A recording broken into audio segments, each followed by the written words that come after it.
Thomas the Tank Engine has worked his branch line for many years and knows it very well.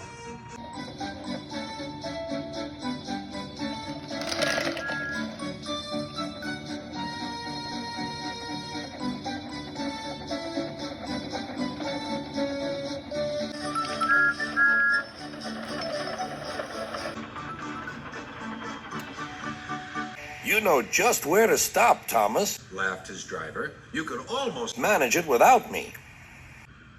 Thomas had become conceited. He didn't realize his driver was joking. Later, he boasted to the others. Driver says I don't need him now. Don't be so daft, snorted Percy. I'd never go without my driver, said Toby earnestly. I'd be frightened. Huh, boasted Thomas. I'm not scared. You'd never dare. I would then. You'll see. The next morning, the firelighter Came. Thomas drowsed comfortably. as the warmth spread through his boiler. Percy and Toby were still asleep. Thomas suddenly remembered. Silly stick in the muds, he chuckled. I'll show them. Driver said I could manage without him. I'll just go out and then I'll stop and whoosh. That'll make them jump. Thomas thought he was being clever, but really he was only moving because a careless cleaner had meddled with his controls. He soon found his mistake. He tried to whoosh, but he couldn't. He tried to stop, but he couldn't. He just kept rolling along.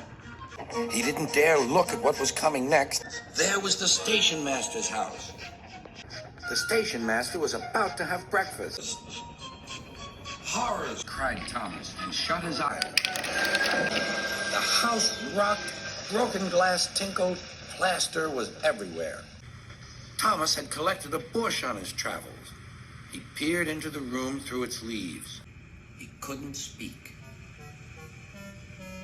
The station master was furious. His wife picked up her plate. You miserable engine, she scolded. Just look what you've done to our breakfast. Now I shall have to cook some more. She banged the door.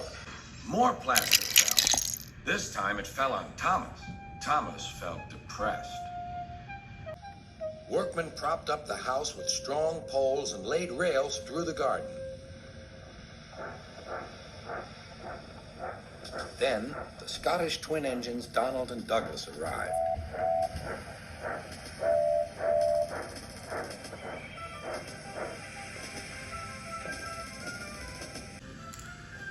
Dinna fash yourself, Thomas. We'll soon have you back on the rails. They laughed.